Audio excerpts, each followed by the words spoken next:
Assalamualaikum warahmatullahi wabarakatuh. Salam berjumpa kembali dengan channel Militer 62, channel yang membahas tentang militer, pertahanan, keamanan, dan konstelasi politik dunia. Sebelum kita membahas masalah hasil proyek rahasia Pakda, berikut ini kita bahas dulu latar belakangnya.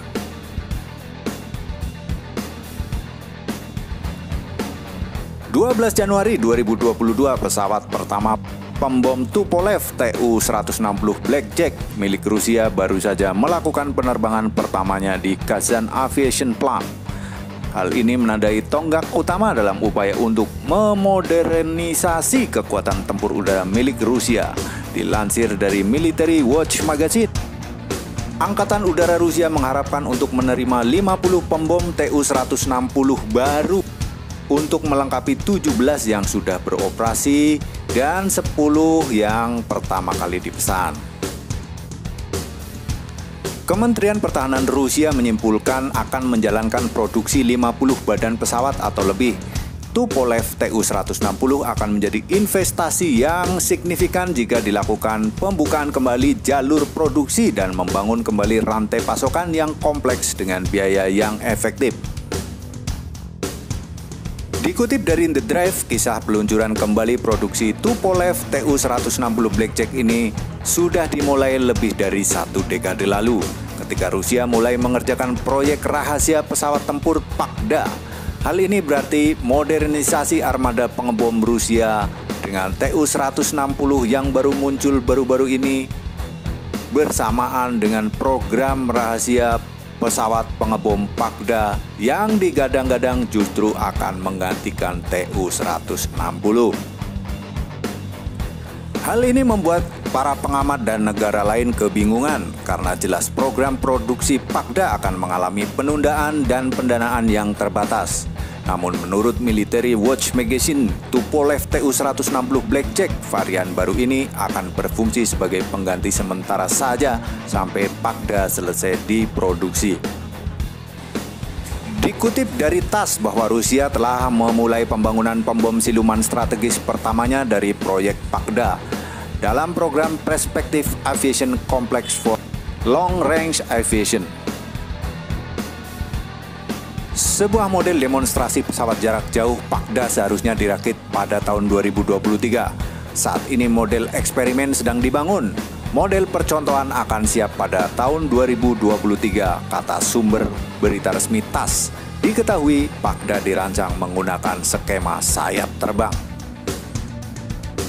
Entah kebetulan, entah kemajuan, ataukah entah hambatan, yang jelas situasi ini membuat negara lain bingung dan sulit menebak kekuatan Rusia.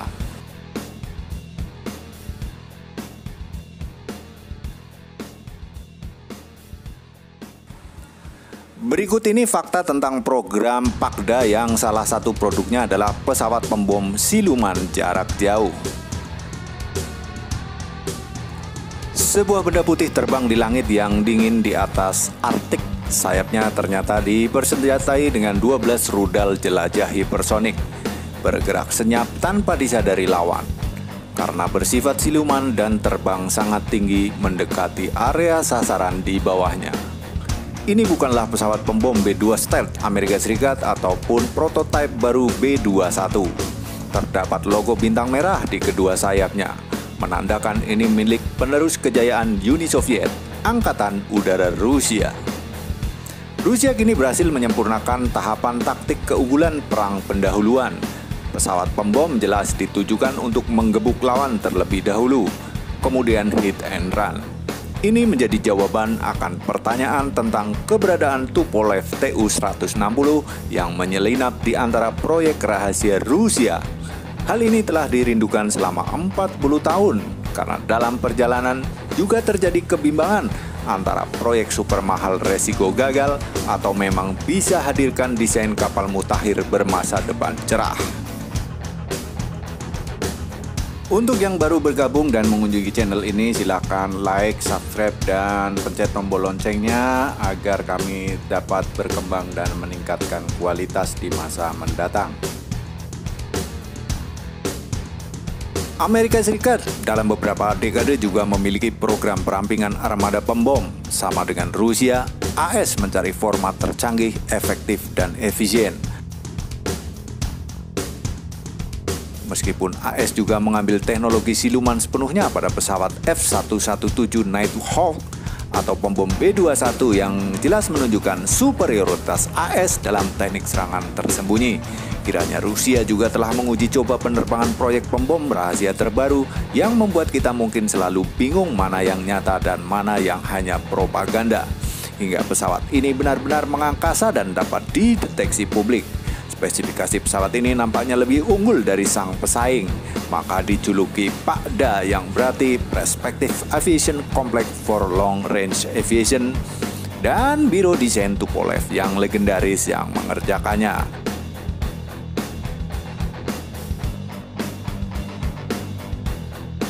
Dengan jarak jangkauan 12.000 km akan menjadikan pesawat ini mampu terbang dari Moskow ke Amerika Utara, di Rio de Janeiro, Brasil, atau bahkan hingga ke Darwin, Australia tanpa perlu khawatir bahan bakar karena 4 mesinnya dapat terbang secara subsonik sehingga mampu terbang 30 jam untuk mengelilingi target atau bersembunyi jauh di angkasa di balik awan sampai saatnya tepat untuk mengebom. Mesin yang tangguh mampu bertahan pada temperatur minus 60 derajat Celcius dan panas 50 derajat Celcius, tahan dari efek ledakan nuklir, kapasitas senjata 30 ton, mampu membopong bom konvensional, rudal nuklir, atau di masa mendatang bisa membawa rudal hipersonik. Hal ini menjadi perkembangan sangat berarti ketika menengok ke belakang di mana Tupolev 160 sebagai pesawat pembom. Pesawat PACDA ini merupakan langkah maju pembuatan pembom strategis supersonik Angkatan Udara Rusia sejak beberapa dekade peluncuran pesawat pengebom tahun 1981. Mungkin bagi Anda generasi milenial belum mengerti teknologi masa itu ya. Yang jelas teknologi yang sekarang diciptakan merupakan hasil pengembangan teknologi yang sudah ada sebelumnya.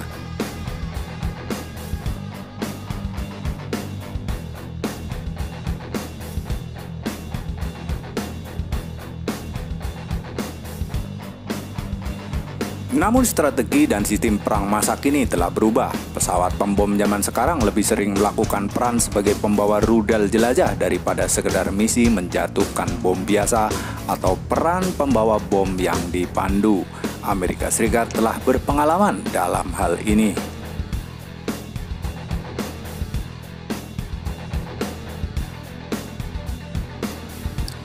Desas-desus proyek PACDA sudah ada diperkirakan tahun 1990-an, namun upaya nyata untuk membangun pengebom baru di Rusia sebetulnya diyakini tahun 2007, ketika Angkatan Udara Rusia memberikan set pertama persyaratan teknis dan taktis pada pesawat pembom baru.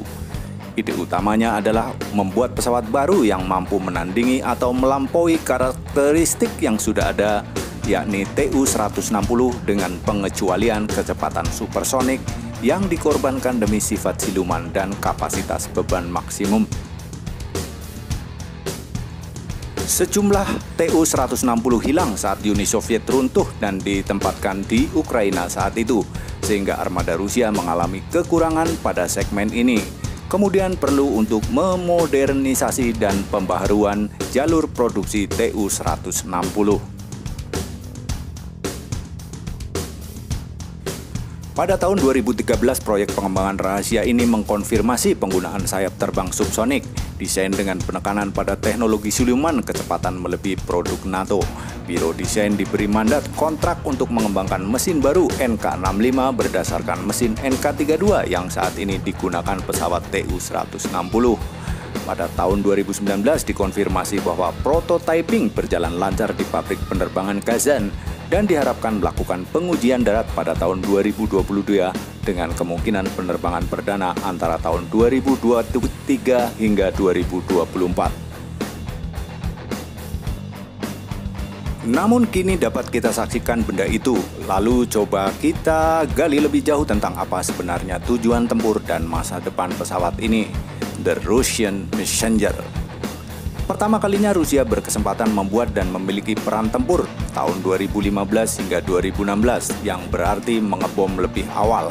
Meski tentu saja Tu-160 telah melakukan berbagai misi di Suriah dengan melakukan berbagai serangan rudal jelajah dan bom dengan menguji sistem yang mereka miliki yang disebut mengubah bom bodoh menjadi semi berpandu, mirip dengan yang dimiliki Amerika Serikat namun masih kurang presisi. Adalah penting untuk memahami masa depan pesawat pembom Tu-160 maupun pesawat siluman Pakda. Tahun 2015, Rusia mengumumkan bahwa produksi Tu-160 akan diperbaharui dengan semua jenis pesawat yang dimodernisasi. Sementara Tu-160 akan mendapatkan mesin baru, modernisasi avionik dan kokpit serta lainnya. Yang jelas pada akhirnya akan tertuju pada penggunaan senjata pengebom, apakah yang berpandu laser atau hipersonik, rudal jelajah. Yang jelas pesawat ini bertujuan utama untuk tindakan preemptif, terbang setinggi mungkin, sejauh mungkin, selama mungkin yang diperlukan, dan menghindar pergi secepat mungkin.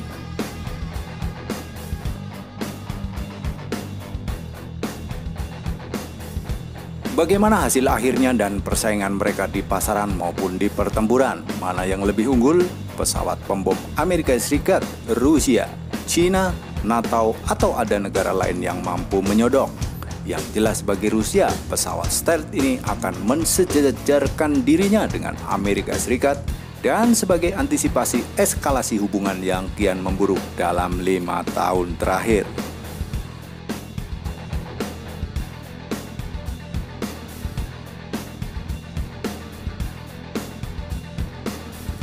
Terima kasih telah mengunjungi channel kami dan menonton video-video kami. Sampai berjumpa kembali di video berikutnya. Wassalamualaikum warahmatullahi wabarakatuh.